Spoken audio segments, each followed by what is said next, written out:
अस्सलाम वालेकुम। इस वीडियो में भी तालीमुल इस्लाम के 3 सवाल व जवाब मालूम करेंगे। सवाल, ईमान मुफस्सल क्या है?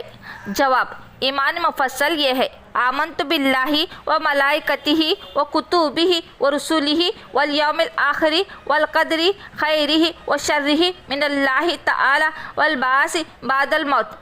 तर्जुमा, ईमान लाया मैं अल्लाह पर और उसके फ़रिश्तों पर और उसकी किताबों पर और उसके रसूलों पर और क़यामत के दिन पर और उस पर के अच्छी और बुरी तकदीर अल्लाह ताला की तरफ से होती है और मौत के बाद उठाए जाने पर।